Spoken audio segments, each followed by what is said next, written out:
The emotion for today on May 5th is frustration. That is my emotion that I'm going to talk about with you today in regards of grief. I'm frustrated just about anything and everything. Almost everything has me feeling irritated. Normally, for those that know me, I enjoy organizing and spring cleaning and labeling and redoing things. I get a lot of joy out of that.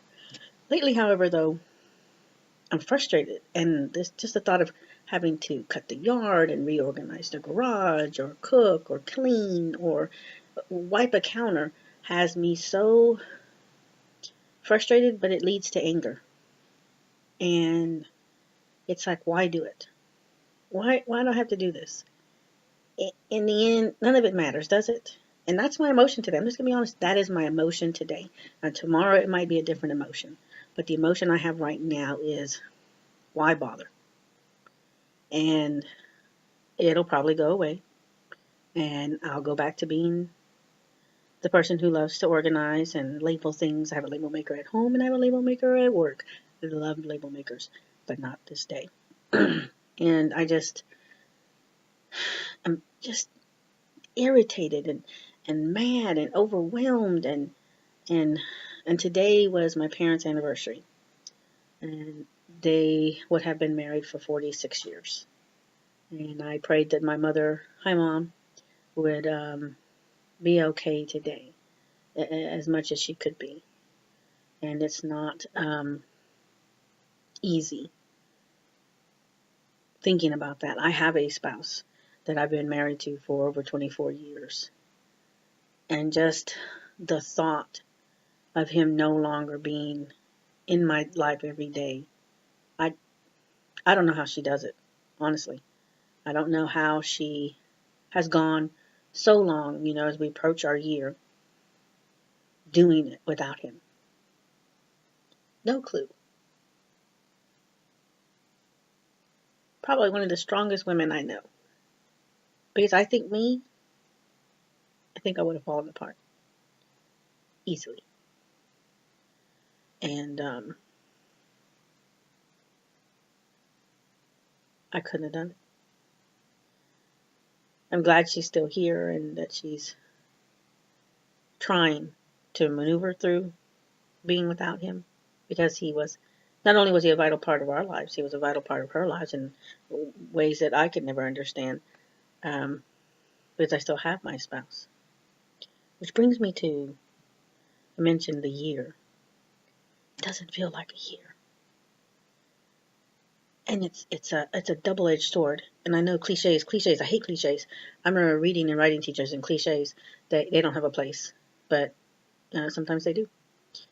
And today they did, because as a teacher, you want May to go by really quick so that you can get to your summer.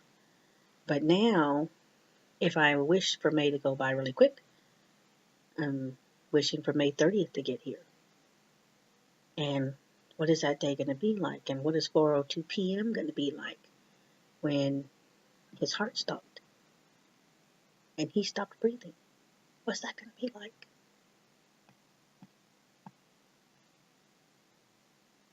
Am I going to have to live that again? So many unknowns. I will say, though, I like this video blogging thing. It's quicker than me writing, but I'm very honest about what I'm going through.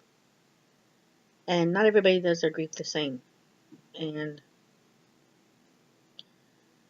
I hope that when I get to the end of May, it helped me not lose him.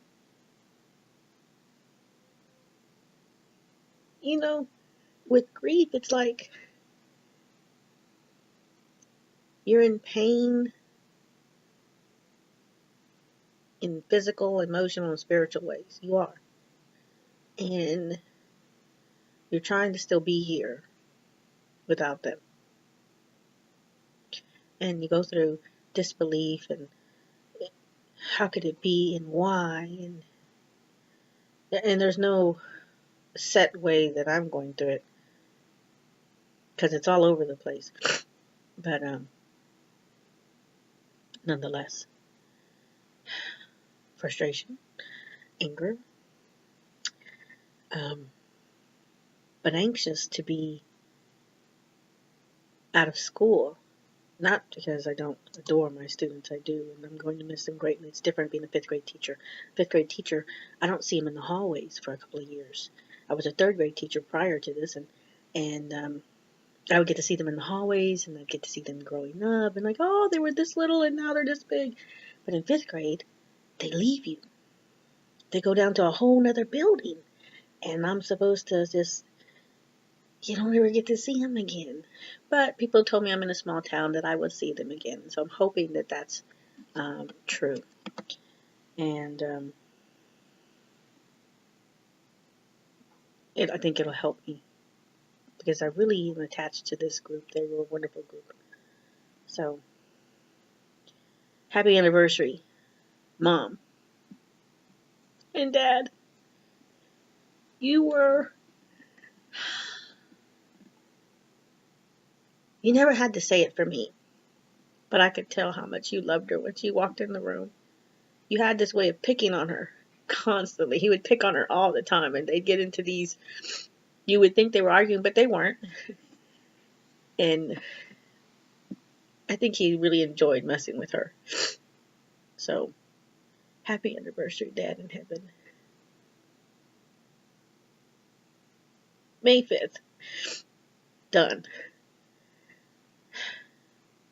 So, I hope that this encourages you, or it lets you know you're not alone in grief. I hope to talk to you again tomorrow.